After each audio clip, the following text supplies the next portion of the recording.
Olá, você está na 10ª temporada da Reconnect. Você sabe o que é satanismo? Saiba agora na Reconnect.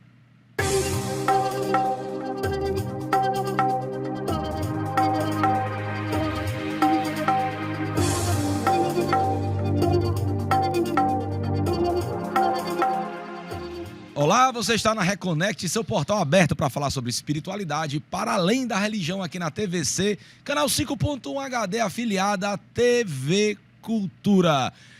10ª temporada? 10ª temporada. 10ª temporada, Roberto. 4 Milhares anos de centenas de programa, programas. E mais de 189 horas de programação sobre espiritualidade de forma laica, leve e plural. Reconnect fazendo história. Reconnect fazendo história.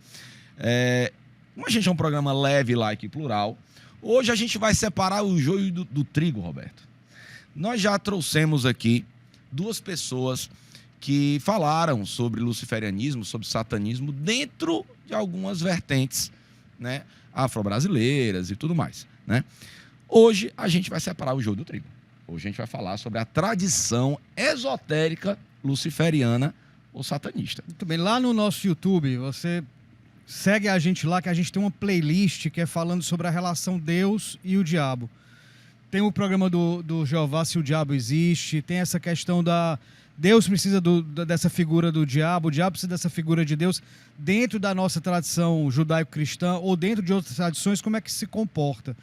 E esse programa vai para essa playlist também. Então, segue lá que você vai ter muita informação sobre esses temas. Então, hoje é a cereja do bolo. Já falamos sobre se o diabo existe, já falamos sobre satanismo nas religiões afro-brasileiras, já falamos sobre quimbanda luciferiana, né?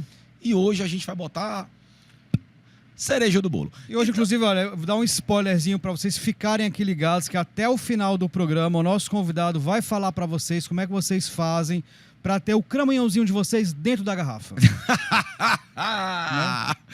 Então, e se isso existe? Se isso é possível? Né? Olha aí. E se isso é possível? Isso é uma questão simbólica então, você também, assiste né? a novela do outro canal, do canal ao lado, né? Não é da rede ao lado, do canal ao lado. Então, você vai saber se isso é possível. Canal vizinho. Do canal vizinho, tá bom?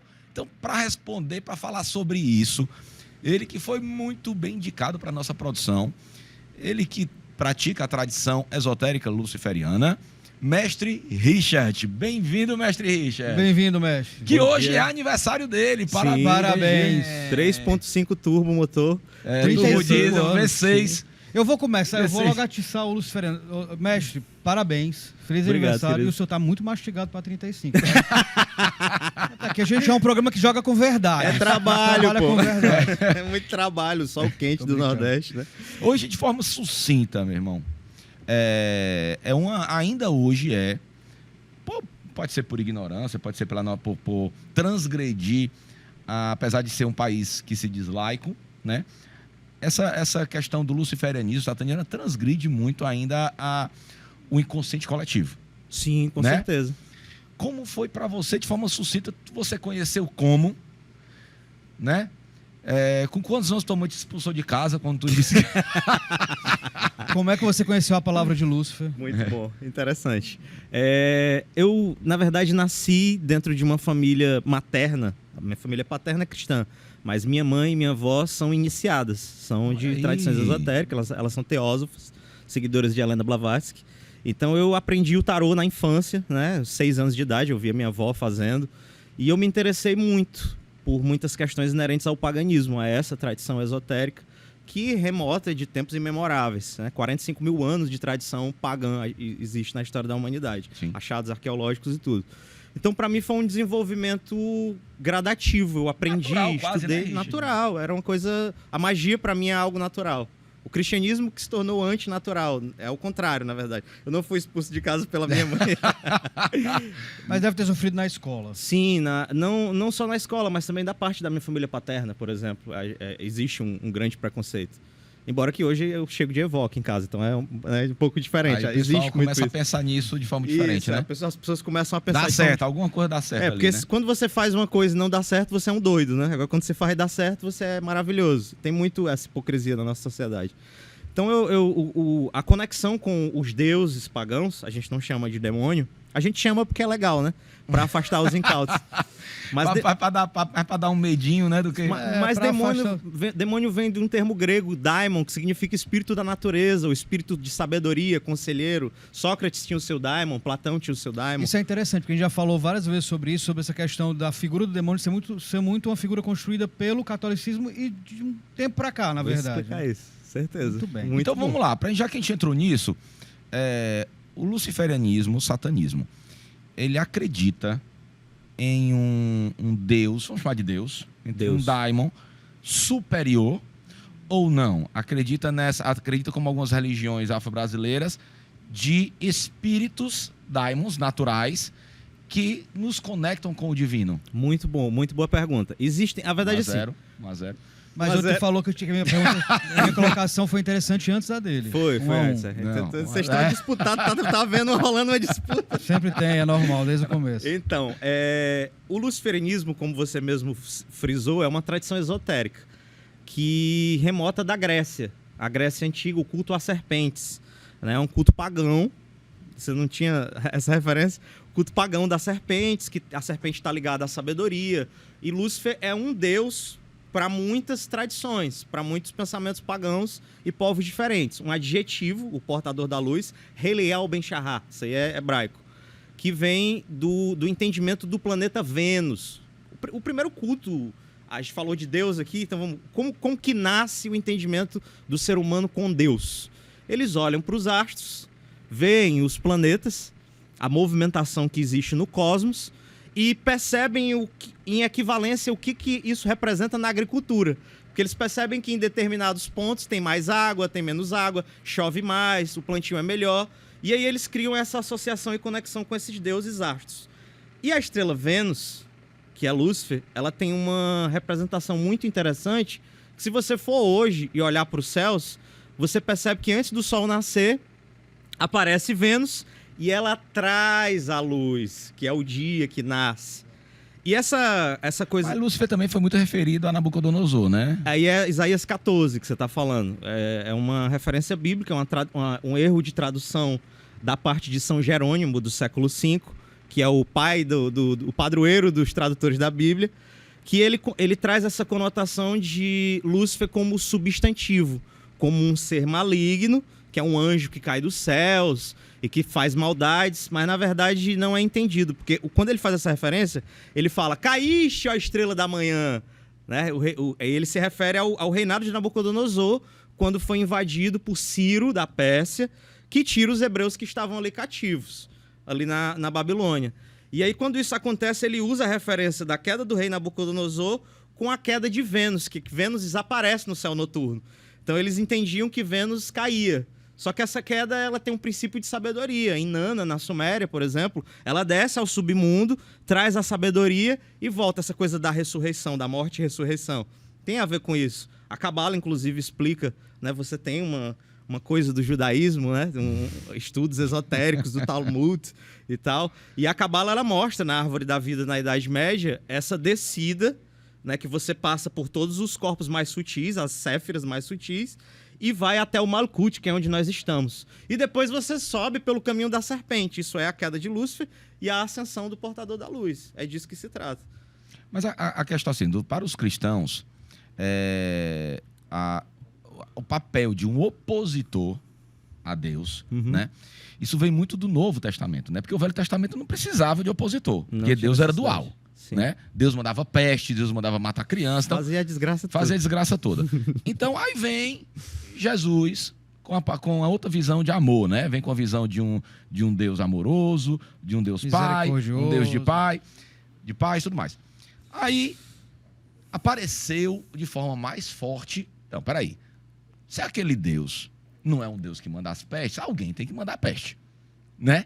Já que não é esse Deus de Jesus, né?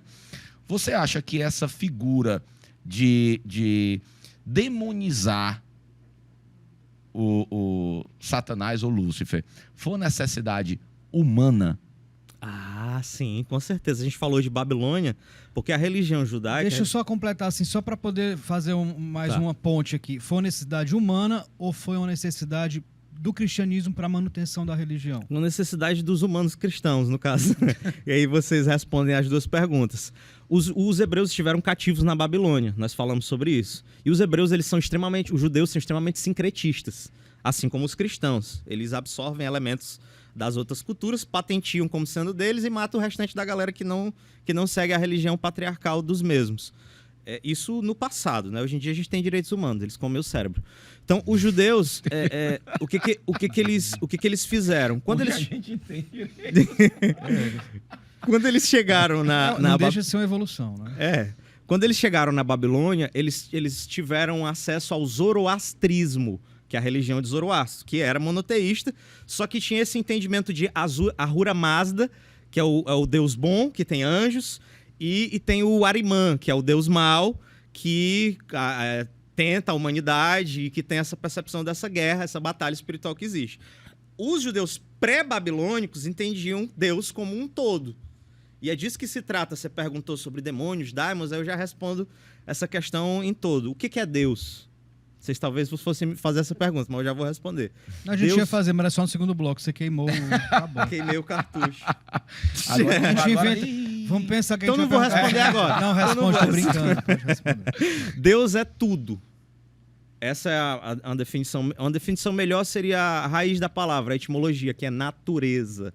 Então, natureza é tudo. Tem um princípio hindu, inclusive na nossa tradição tem muito do hinduísmo. Eu tô com a japamala aqui, não sei se vocês perceberam. Uhum. E esse princípio hindu, ele se chama Lila, a brincadeira de Deus. Deus, por exemplo, hoje é o Bernardo, que está conversando com o Richard. Que também é Deus. E que também é Deus. E que nós estamos sendo deuses, vivenciando uma experiência humana. É que nem quando você sonha. Quando você sonha, você imagina que você é um pássaro. E no sonho, você é um pássaro. Então tá muito ligado a isso, essa ideia do Criador, o todo. E os judeus, como você falou, essa coisa de Deus mau e Deus bom, assim como os cristãos que bebem muito dessa fonte, cria-se isso para uma ressignificação social. Isso tem aí uns 10 mil anos, uns 8 mil anos, o desenvolvimento da agricultura. E aí as religiões patriarcais nascem com esse intuito. Qual o intuito? Quando Israel, quando o país hebreu percebeu que queria ter essa ressignificação social, queria dominar, criou-se esse personagem que é bom e que todos os outros deuses são ruins, nenhum deles presta, e que só aquele deus patriarcal é que recebe vários títulos, né? Senhor dos exércitos, Senhor dos senhores, Rei dos reis, que são títulos de uma outra divindade. Mas esse próprio deus patriarcal, esse deus que é o resumo de tudo que é bom, ou seja, só a personificação do que é bom, ele tem muitas nuances e eles são vários, né? Se a gente for compreender o que é um Deus... A gente está falando de Jeová. Mas a gente está falando sobre a questão dessa ideia de Deus, do Deus cristão, cristão. Assim, o próprio Deus cristão, dentro do catolicismo, ele tem as suas nuances, que são muito diferentes do Deus cultuado em algumas religiões evangélicas, que é muito diferente. Tem umas diferenças, não é um Deus uno. O que eu quero dizer com isso? É que o próprio Deus cristão, ele se adapta de acordo com a necessidade da comunidade, ou com a visão da comunidade. Às vezes ele é mais punitivo, às vezes ele é mais o Deus católico é totalmente diferente do Deus evangélico, por exemplo. E em algumas igrejas o Deus ele é mais permissivo, ele é mais acolhedor, outro ele é mais punitivo, outro ele é mais radical, outro ele é menos radical. Ou seja, tem essa mudança conforme a visão do próprio humano, né? Ou seja, o homem cria Deus o tempo todo. Cria Deus o tempo inteiro, exatamente. Existe muito uma perversão desse pensamento, porque é muito financeiro, né? Muito de ganho pessoal, essa transfiguração que existe dentro da humanidade do que você falou, falando de Javé, né? Que você falou que o Deus católico é diferente do Deus evangélico, só que eles têm a mesma Bíblia, né? Isso. São 66 Mas são leituras livros profundamente diferentes e alguns pontos muito diferentes, até antagônicos. A Bíblia é um livro gnóstico, se você for parar para analisar, né? Embora que são pseudoepígrafos, principalmente o Novo Testamento. O Novo Testamento foi achado 100 anos depois de Cristo, no calendário gregoriano. Então não existe Mateus, não existe João, não tem essa galera que escreveu. Isso aí Isso aí já foi no século XX, com o desenvolvimento da arqueologia, porque no século XIX a arqueologia era tipo assim, sentava eu, Bernardo, desculpa, não... Roberto. O Roberto. Renato. Alberto Roberto. Roberto. Tava eu, Alberto Roberto, tava eu, Bernardo, Roberto. o Richard, Aí a gente achava uma peça arqueológica e ficava nós três olhando. Acho que isso é da dinastia Ming. Aí o Bernardo, não, isso é hindu. E era esse achismo que existia antes do desenvolvimento do carbono 14. Essa história dos livros, né? Isso aí já é antropologicamente falando, arqueologicamente falando.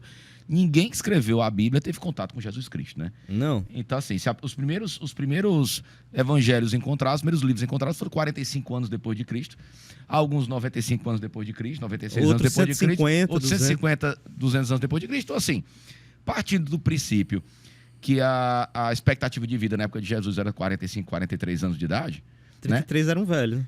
Então, 33, Jesus foi assassinado, supostamente assassinado, ele não era tão novo como é no mundo de hoje, né? Sim, que é expectável por causa das condições sanitárias, né? E a neurociência nos explica que depois de 3 anos nós não temos uma memória perfeita dos fatos acontecidos. Tanto é que nós não podemos nem fazer uma testemunha na polícia depois de 3 anos do acontecido. Então, como é que alguém, depois de 96 anos, vai lembrar fidedignamente de um cara de um caso? Ah, não, mas era passado oralmente de uma pessoa para outra. Esse oralmente é um telefone sem fio perigoso. Fragmentações terríveis. Queria a tua opinião em relação a isso. A gente tem todas as informações em relação à questão da Bíblia, a questão da literalidade da Bíblia, mas é uma questão de fé. E a Bíblia tem, há anos, uma força gigante da sua palavra, independente dela ter sido escrita ou ter sido concebida como se diz ou como se acredita. A questão magística da fé, da crença, que todo um egrégor deposita sobre a Bíblia, não é mais importante do que a própria veracidade da palavra?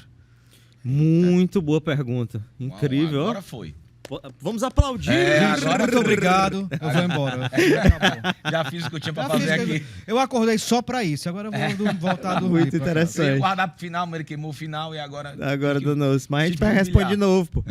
Então, a Bíblia é muito interessante seu pensamento em relação à fé, né? A fé é algo que é bem pessoal, é de cada um. Mas assim, falando acerca dos termos bíblicos, a gente falou sobre serem pseudoepígrafos, e a maioria das histórias, na verdade todas as histórias, principalmente do Antigo Testamento, são tiradas de obras pagãs. Davi vem de Tutmoses III, Moisés vem de Akhenaton, então todas elas são tiradas de povos pagãos, e dentro dos conceitos bíblicos, eu sou gnóstico. Tá? Eu acho que eu não tinha falado para vocês sobre isso. A gente realmente acredita que existe uma entidade perversa.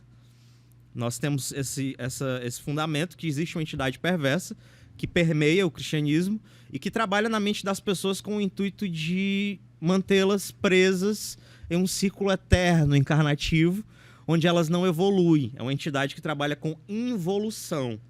Eu estou tentando ser o menos agressivo possível. Tá? Sim, sim. Mas a troco de quê? Ganha o quê com isso? Não entendi. A troco de quê? Ganha o quê Tudo com isso? come.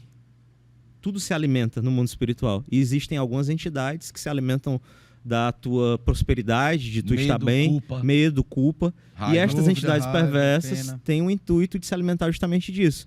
Tanto é que você vê pela maioria do que se é. Eu sou casado, a minha esposa está inclusive aqui, minha filha também.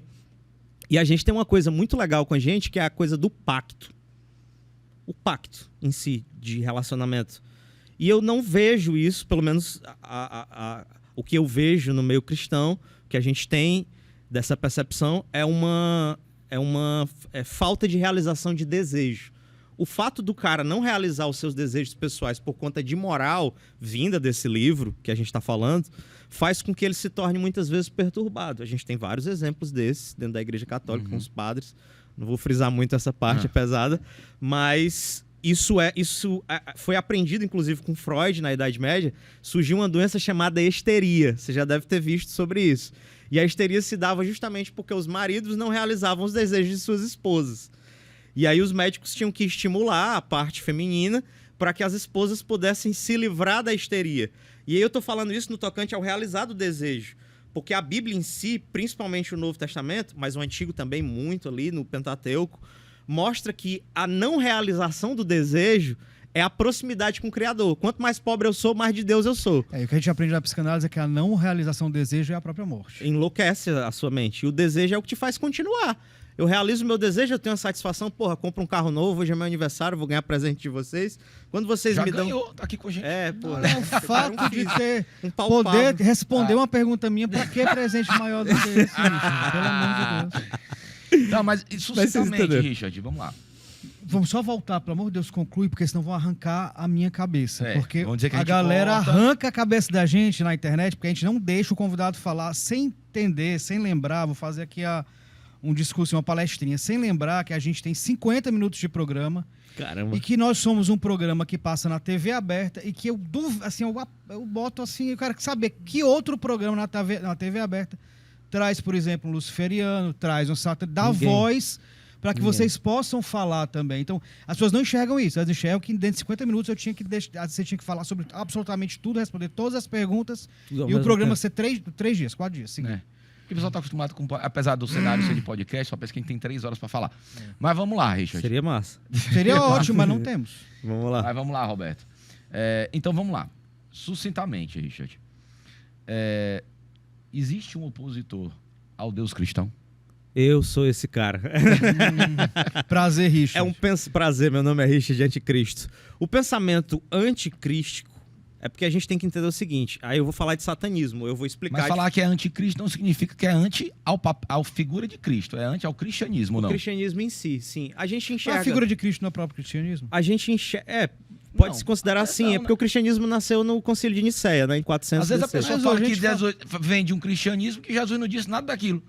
Vem de um cristianismo que é pobre do Cristo, não tem nada a ver com Mas aí volta aquele negócio da Bíblia. Em nome de Jesus, se Deixa eu falar um negócio né? pra gente Matar, finalizar vamos. essa coisa de Jesus, tá?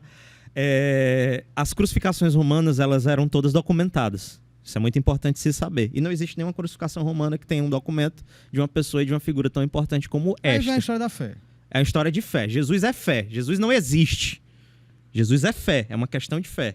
É uma questão de crença. Mas não se tem a o Jesus magia é estranho. intenção, sentimento e ação, e as pessoas fazem isso com a figura de Jesus, vocês sentem, pensam, agem, em nome de Jesus, ele não passa a existir. Por mais que ele não tiver complemento. Sim, sim. Complemento. Eu tô falando Nem que de seja- Cocriação. nem que seja Ele não existe plasmado. com historicidade. Plasmaram Vamos lá, Eu tô falando de historicidade. Historicidade não há, Jesus. Mas, Jesus é... assim, dentro da fé isso é relevante. Sim. também. Com Agora vamos certeza. lá. Se Jesus não tiver existido, a Sim. figura de Jesus não tiver existido, o inconsciente coletivo não criou Jesus? Não Sim. plasmou Jesus? Sim, plasmou. Hoje ele existe. Sim, Hoje ele tem uma existe. consciência. Exatamente. Existe uma egrégora. Existe uma egrégora de Grandiosa. Jesus. 90% do Várias país. pessoas girando em torno de uma figura. Existe uma egrégora do criando- país. Agora, e alimentando o essa que é figura. interessante nisso aí? Os hindus, eles não brigam para provar que Krishna é histórico. Assim como os budistas não têm essa percepção de Siddhartha Gautama, o Buda. Eles entendem que era um cara que multiplicava pão e peixe, que andava em cima da água, que era filho de virgem. Esses caras tudinhos têm essa mesma tradição, essa mesma ideia. Arquétipo. Os únicos que tentam colocar na gente a força sem prova arqueológica, que era um cara bonzinho que viveu há 2000 anos atrás, 2000 anos atrás ninguém falava disso. Não tem nenhum historiador, não tem nenhum escritor, filósofo que fala de Jesus há 2000 anos atrás. Então eles tentam empurrar isso, é disso que eu estou falando. Sim, existe como egrégora, assim como Krishna existe, assim como o Buda existe, mas não tem historicidade. É disso que eu estou falando. Agora De uma vamos forma- lá. Pra gente ir pro intervalo, pra cortar isso Já? aqui. Já. Vai pro intervalo. Não tem historicidade, não tem uma comprovação de Cristo. Qual a comprovação que a gente tem de Lúcifer? Voltamos já. Voltamos, você está na Reconnect, seu portal aberto para falar sobre espiritualidade para além da religião, aqui na TVC, canal 5.1 HD, afiliada da TV Cultura. Hoje falando sobre a tradição esotérica do luciferianismo e satanismo, aqui com o mestre Richard, que ele é teólogo, esotérico, goétio, satanista, tarólogo, faz cirurgia em pequenos animais no final de semana, tem uma loja pet. E um sex shop. E um também. sex shop, muito bom. Então, antes de ir para o intervalo, nós estamos aqui numa discussão muito bacana sobre a existência ou não da figura de Jesus Cristo, né? E aí, tá, tudo bem, não existe uma comprovação arqueológica da existência de Jesus Cristo. E qual a comprovação da existência de Lúcifer? Muito boa pergunta, adorei. Não, tá bom, já falou isso. Tu tá com ciúme dele? Tá com ciúme? Não, não é ciúme. é assim, é porque tá 2-1. Aí ele dá entendi. zero. Então não vou... É porque eu acho que essa coisa de ficar babando demais. Então, Olha aí, ó. Não tem necessidade. Tá vendo? Então, arqueologicamente falando, Lúcifer é uma estrela. É o planeta Vênus, como a gente explicou aqui no primeiro bloco. Então, não é uma pessoa que existiu, que teve em terra, em vida. Então, vamos lá. É uma Então, energia. Pronto. Então, cultuar Lúcifer não é cultuar um espírito. porque esse termo espírito, muito interessante também. O termo espírito, tá a bom. egrégora, aí, tá gostando? 3. Não. A egrégora, a energia, ela toma formas. Assim como todas as coisas. Nós somos feitos de energia e tomamos forma. Então, sim, pode-se haver... Mas Lúcifer não foi uma cocriação humana como Jesus? De egrégora? Sim, e tendo em vista... Sim, exatamente. Tendo em vista que a energia luciferiana vem da ideia do planeta Vênus e liberdade, você tem razão. É justamente isso. É uma cocriação. E qual a diferença de Lúcifer para Satanás? Muito bom. Rapaz, A diferença de Lúcifer Bernardo- para Satanás... Eu tô fazendo de você propósito quer, agora. Se o Bernardo falar, você quer tô- uma água? Nossa, incrível. Muito maravilhoso. Esse cara é incrível. Esse cara é Você sensacional. Deixa de ser... Ó, Bernardo. ó. Tá, quando tu falar agora... 4-1 e ainda é ciumento. Ele é ciumento. É porque toda vida ele ganha as batalhas, entendeu? Aí Sim. hoje ele Tu tá perdendo. É porque eu conheci ele primeiro, né?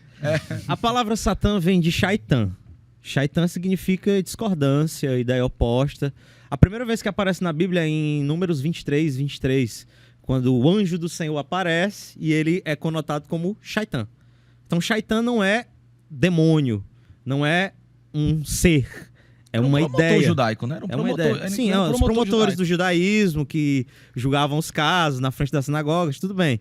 Mas em raiz, se a gente trouxer, por exemplo, o entendimento... A gente tem inclusive tem até uma Bíblia satânica que foi encontrada em 1600, né? Tem 310 folhas, que eles mostram diversas magias, grimórios. Tem até o Lovecraft também, que foi feito por um monge chamado Abdul Azhar. Eu não sei se esse é a Meu pronúncia filho árabe. joga demais esse jogo. Joga Minecraft. Minecraft.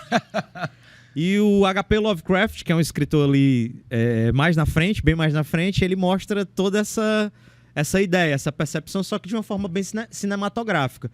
Agora, se a gente for falar de satanismo como raiz de pensamento, aí é 1960. Anton Censor LaVey, que é a Bíblia satânica. Mas a figura do Lúcifer, a figura do Satã, na verdade, são energias. Energias distintas, que se entrelaçam. E quem Na verdade. prega que o luciferianismo ou o satanismo é uma religião e que Lúcifer ou Satã são deuses? Muito Tem interessante. gente que fala, inclusive, conta histórias, Sim. né, sobre o que foi o Lúcifer, o que foi Satã, enfim, seja que nome quiser dar. Mas essas pessoas que cultuam, não quanto processo magístico, mas como religião, elas estão equivocadas?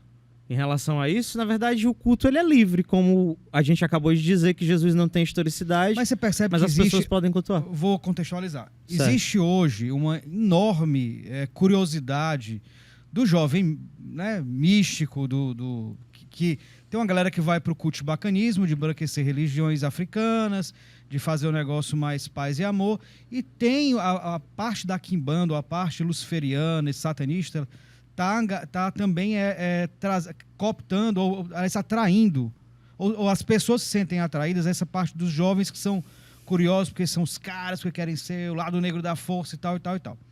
E tem um pessoal que cultua Lúcifer ou Satã de uma forma muito parecida com quem cultua Jesus. Sem saber o que está cultuando. É como Sim, se fosse estão um equivocados. Deus. Estão Uma equivocados. figura- uma Estão figura de equivocados. Deus. Muito bem. Estão Não, equivocados, mas você sim. percebe esse movimento? Sim, percebo. Muito grande. Eu já vi a galera da Quimbanda, às vezes, E A eles... Quimbanda tá na moda, né? A Quimbanda tá na moda, né? A gente sabe Concordo.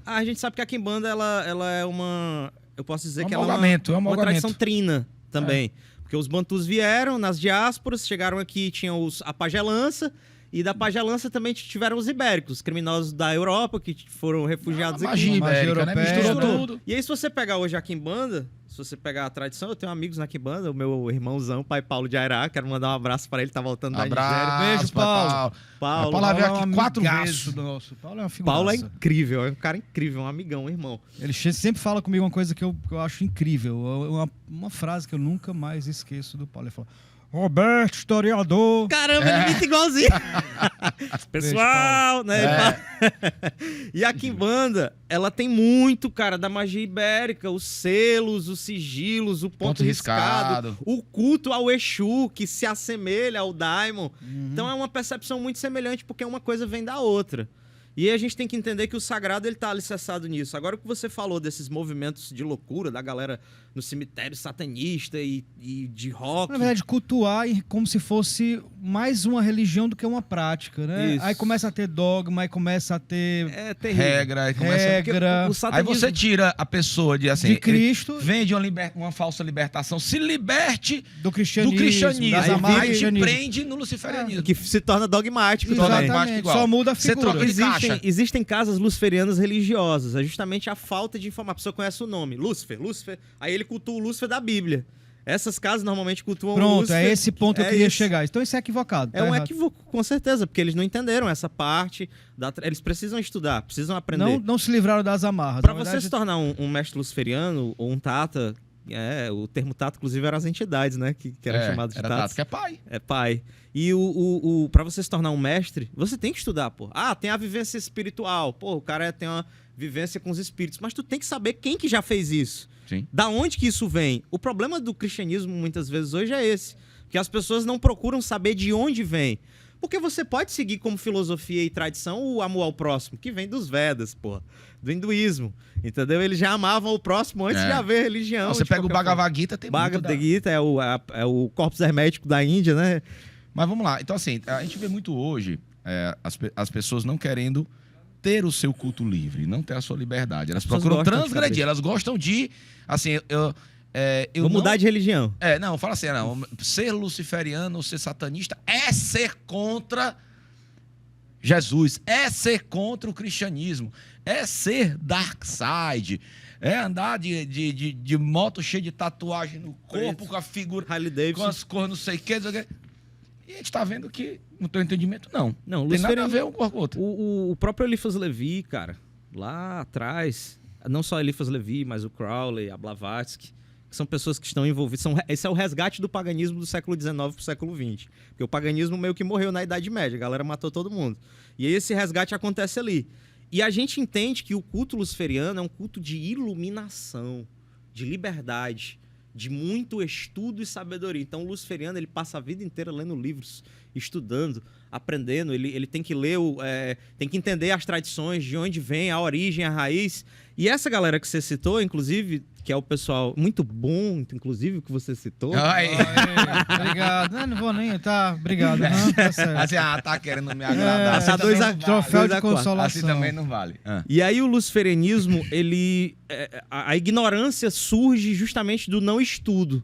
Das pessoas verem essa, pô, que dark side e tal, e aquela coisa, e vou andar de moto, e aí nasce a ignorância, porque a pessoa não sabe o que é Lúcifer, de onde vem, e acredita que o Lúcifer é o anjo caído da igreja. Então, hoje, na verdade, ser luciferiano ou ser satanista não é ser contra o Deus cristão. Sim, É ser contra. o Deus cristão, sim. Não, Também, não Opa, se resume a isso. não Mas se é resume a ser isso. contra ou é não concordar? É diferente. Não concordar é Ah. ser contra. Mas ser contra no Ser sentido contra é um embate. Não, eu vou pro embate com Mas Deus vamos católico. fazer uma analogia com a Não. questão da psicanálise. É Entendi. ser contra. Mas eu vou você- por embaixo. É?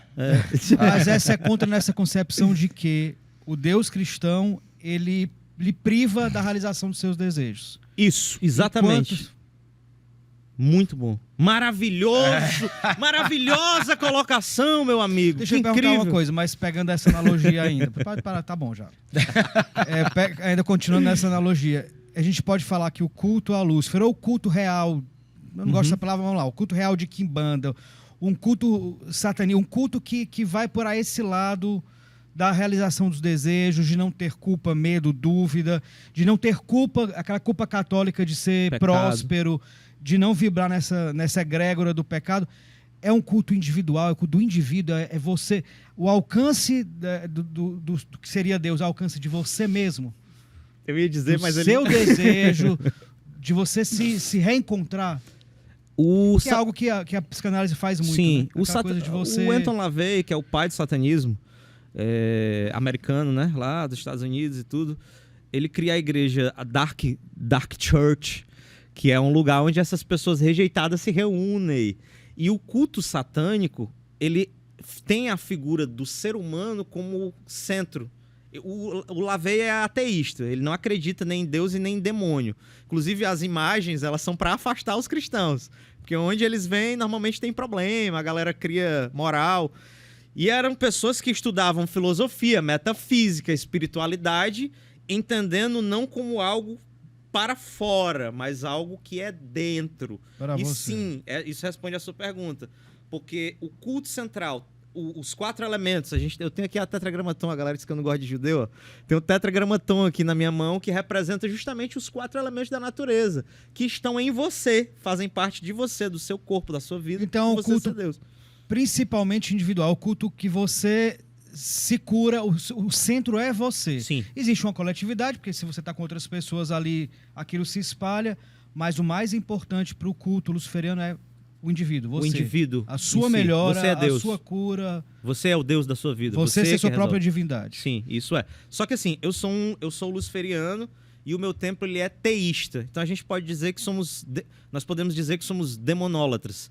É um templo teísta. Só que dentro do meu templo existem filhos da casa, filhos de magia que têm aula comigo, né, em vários lugares do mundo, Portugal, Inglaterra. E essa meninada, alguns deles são teístas, como eu. Acreditam realmente que as entidades são espíritos, forças da natureza que nos ajudam, e outros não.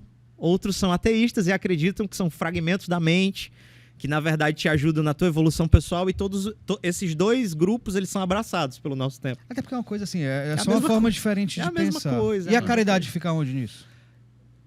Não A fica. caridade em que A, ne- sentido? a necessidade, a caridade cristã. Nós não ajudamos... De ajudar o próximo, Não, não. De tirar de você para dar ao próximo. Tem uma frase minha que até vai ter no meu livro, que é muito interessante. Muito bem, lance aqui, viu? Vou lançar aqui, mas está em análise ainda. Relatos de um bruxo infiltrado. A gente vai falar sobre isso Muito depois. bem, muito bem. É um romance? Também, tem a ver. Isso é ficção. Muito É bem. melhor para não cair o livro. A gente Queremos, fala que é mande ficção. para nós. Entendeu? E Então, faça O lançamento aqui. faça o lançamento aqui, faça uma dedicatória bem bacana para mim. vamos fazer o lançamento. Vai Pra ser você muito se limpar top. comigo, né? Pra você se limpar comigo. É uma frase muito conhecida por mim. Eu não ajudo quem precisa. Eu ajudo quem merece. Isso é muito importante. Eu vou fazer aqui essa diferenciação. Mas qual quem é o Quem é que senhor da determina? balança pra dizer que merece ou não merece? Eu. Você sou eu enquanto que indivíduo, Sim, enquanto sou eu que faço a definição com os meus próprios conceitos. Mal e bom é um conceito humano completamente, Sim, né? sim. Não tem essa coisa de mal e bem. É. A gente que inventou esse negócio. A gente já Mas discutiu vou te dar um sobre isso exemplo também. claro, baseado na minha própria concepção. Se o cara chega no sinal me pedindo ajuda, que tá morrendo, socorro, me ajuda, eu vejo essa pessoa como alguém que tá tentando me enganar, no fim das contas. Mas se o cara chega vendendo água, mesmo que ele esteja doente, que ele seja, eu já vi senhor sem as pernas vendendo no centro, aí eu já vejo que ele é uma pessoa que está buscando uma melhoria, ele está querendo crescer de alguma forma. Aquele ali eu faço questão de ajudar. Eu tenho uma babá aqui fora, inclusive, falando sobre caridade, que a babá da minha filha, que a gente simpatizou muito com ela, ela morava numa comunidade muito perigosa e estava indo embora. Mês passado, a gente pegou ela, alugou uma casa lá na prainha, o templo nosso é no Japão, na praia do Japão, e a gente... Ele falou no Japão. O cara veio de cara longe já pra fazer foi. a entrevista. Peguei um com a gente. avião, é importante. Vamos conhecer seu tempo. Mas tu entendeu a ideia? Tipo, a caridade, por quê? Porque ela, não porque eu gosto, porque ela é uma pessoa que tá precisando, mas porque ela é extremamente prestativa, ela faz tudo, ela não faz só o que manda. É disso que eu tô falando, entende? É E esse se tipo de livrar ajuda. também da culpa da sua própria assim, da sua própria régua cultural, do que você acha que é certo ou não. O que você acha que é certo é o que você acha que é certo e acabou. E outra coisa, faça o que queres, pois tudo está dentro da lei. Isso é Aleister Crowley, tá na Telema. Agora, Vamos falar em Aleister Crowley, né? Vamos voltar um pouquinho vai. e falar da figura, né, de Baphomet. Vamos voltar um pouquinho. Boa, garoto. Tá? Ixi, aí não pode. Eu tinha Baphomet. esquecido do Baphomet já. Baphomet. Baphomet. Falando da Baphomet. Baphomet foi uma figura já no século XIX. Do século XIX. Francesa. Eliphas Levi. Eliphas Levi é uma figura francesa Livro Dogmas e Rituais de Alta Magia. da alta magia, que ele mesmo descreve como um símbolo, né, como símbolo, como uma simbologia. Um símbolo ritualístico. Um símbolo que não é uma figura, só que muitos usam dessa figura como um papel central, inclusive, de sua religião. Arrumando treta, Bernardo. Alguns quimbandeiros chamam, alguns até umbandistas chamam de maioral, quer dizer, misturando uma coisa nada a ver, né? Porque quando Eliphas Levi desenhou essa figura, já existia a quimbanda brasileira, já estava formatada, 1500. né? Então, assim, a partir da chegada dos Bantus 1536, aí Cabula, né, toda aquela formação da quimbanda brasileira. Ou seja, mas o fato é, quando Eliphas Levi desenhou Baphomet, já existia um desenho ali da quimbanda, o que viria a ser a quimbanda brasileira. Então, ou seja, a quimbanda brasileira, onde é que estava maioral até essa hora, né? Não tinha moral. Estava esperando o Eliphas Levi. Mas estava esperando o Eliphas Levi. E muitos satanistas chamam, né, Baphomet de Beelzebul, que também não tem nada a ver, é Baal, Zevut, uma figura cananeia fenícia. O Garítica. Né, o Garítica. Então, assim, o que é que você acha desse uso da figura de Baphomet por essas vertentes? Não, Só responde. O que acontece?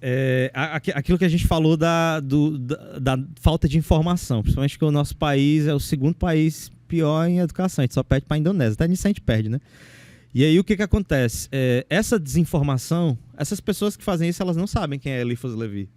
Entende? Elas não sabem de onde vem a ideia da transmutação, do solve coagula, do que está embaixo é como que está em cima, das leis herméticas, do Cabalion. Elas entendem que é um bode feio ali para elas e que elas vão associar a figura. Olha, eu vou dizer, ou até sabem, mas querem ganhar dinheiro. Dá dinheiro. É porque... Teve até uma sacerdotisa, uma pseudo-sacerdotisa, eu falo é pseudo mesmo, que ela botou a figura de... É o Beelzebub que ela fala. Chamou de Beelzebub, botou a figura de Baphomet, chamou de Beelzebub e ainda disse que era o maioral da quimbanda, ou seja, misturou um ó com cró. E ficou rica. Mas o que acontece? Você falou de Beelzebub. Vamos falar de Beelzebub. Quem que é Beelzebub e quem que é Baphomet? Isso é interessante. Baphomet você já explicou. É um símbolo alquímico, não tem nada a ver com a entidade. É uma figura alquímica de transmutação, onde o homem transcende. Ele se transmuta e se torna algo que é além do humano. Em todos os aspectos. Trismegisto, nesse sentido. Que é corpo, mente e espírito. Já Beelzebub, esse termo Zebu, significa inseto, Zevut, que é inseto Zevut. Pequeno, é mosca. Senhor das moscas, né? Senhor das moscas. Baal Zevut, era o deus das moscas. O deus das moscas. Por quê? Porque as oferendas... Baal é um deus de natureza. Baal é o deus do trovão, é o senhor dos exércitos, é o senhor dos senhores, é o rei dos reis, é o filho unigênito da criação, é o senhor do céu. Vocês conhecem essa história? Ela tá semelhante para vocês? Era o deus dos cananeus. É o cara que vinha sobre principalmente dos ugaríticos, que é uma tradição anterior.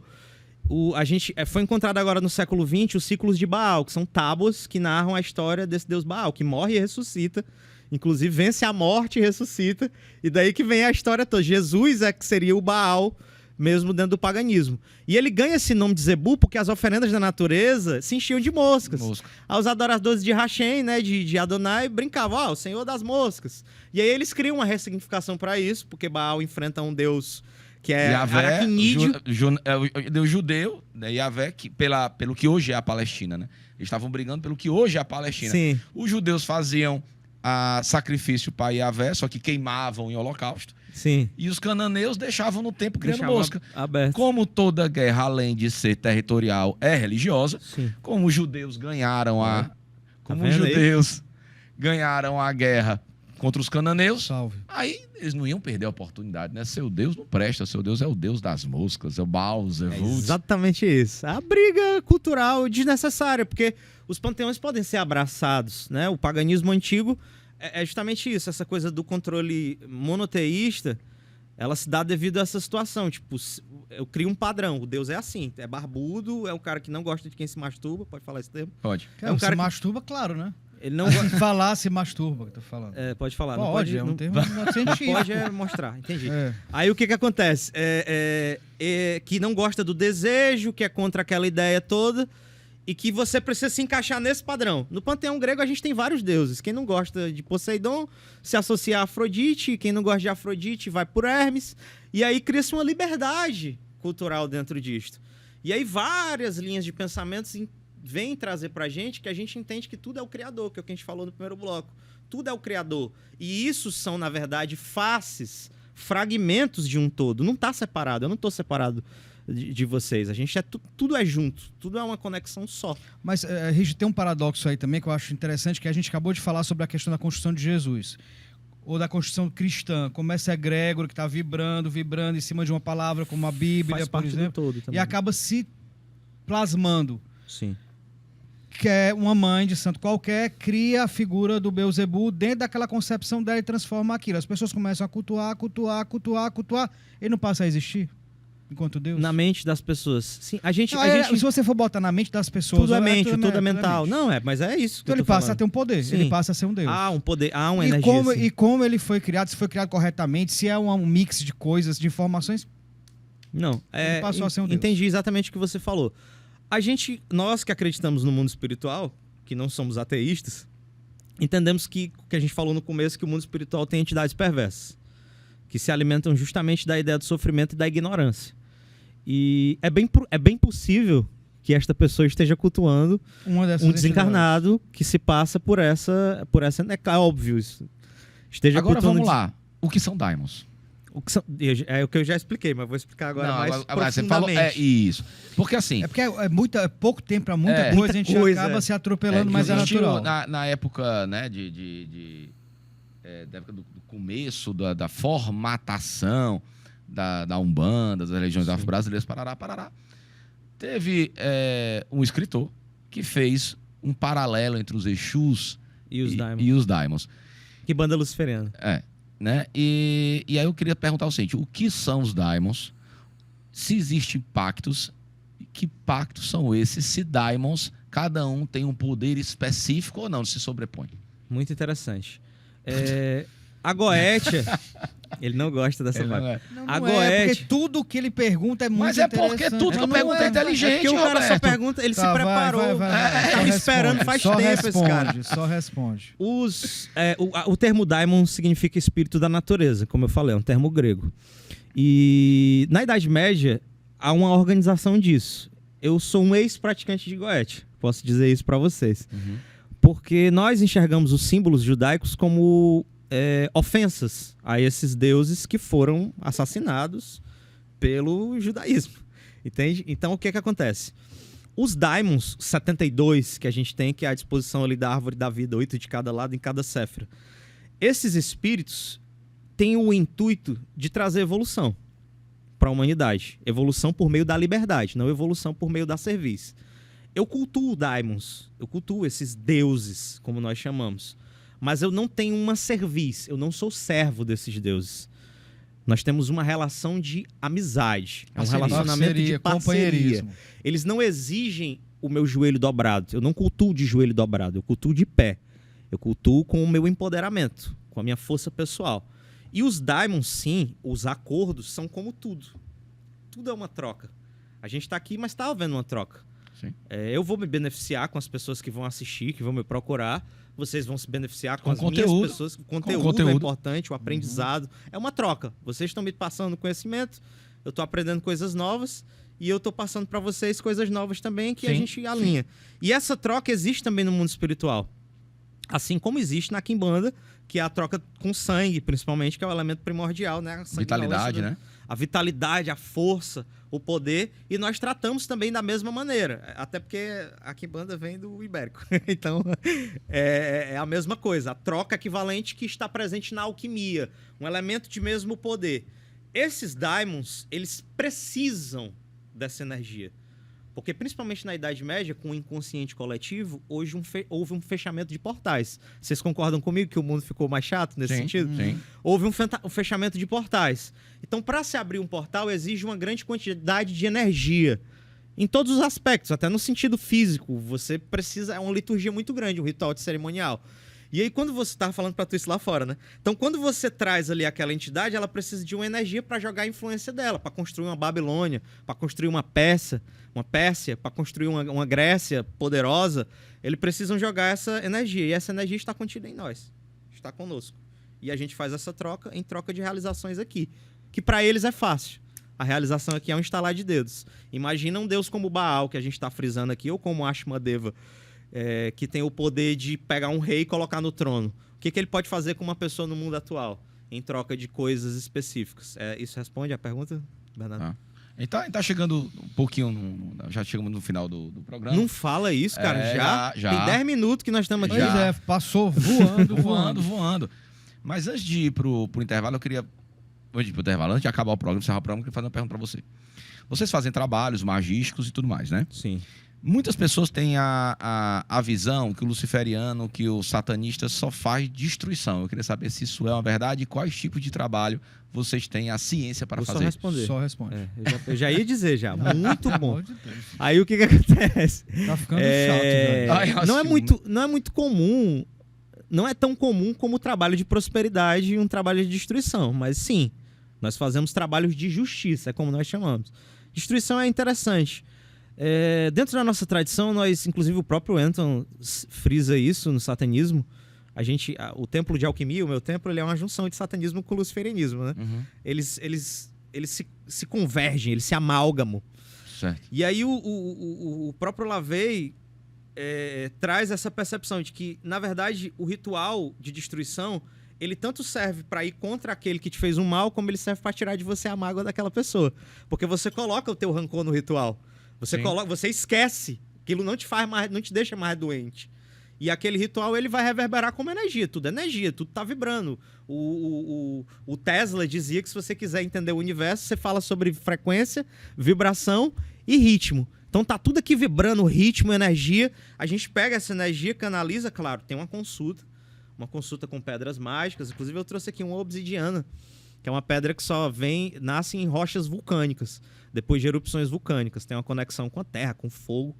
E é feita uma consulta mágica e é analisado o caso da pessoa que está trazendo. Eu quero destruir o Bernardo, um exemplo, né? Eu quero destruir o Bernardo porque eu não gosto dele. Não, porra, tu não vai fazer isso. Tá errado isso. E agora existem casos bem específicos da pessoa que foi violentada, da pessoa que passou por um processo que a sociedade não ajuda. Esses aí a gente destrói com desconto. Entendeu? Mas também Tem tem promoção. Mas tem as promoção. curas, tem as... Sim, com certeza. A cura é o princípio da vida. Existem trabalhos de cura que nós fazemos. Abertura de Muitos caminhos. depoimentos. Aberturas de caminhos, feitiços amorosos. Eu não gosto muito do termo amarração, a gente estava falando ali, porque isso aí é muito interessante, que vocês frisam muito isso aqui. Eu acho legal do programa. Olha, O programa é maravilhoso. O programa né? pode falar, né? Programa pode pode. elogiar. E aí o que acontece? O egípcio faz feitiço amoroso. Porra, que legal, muito bacana.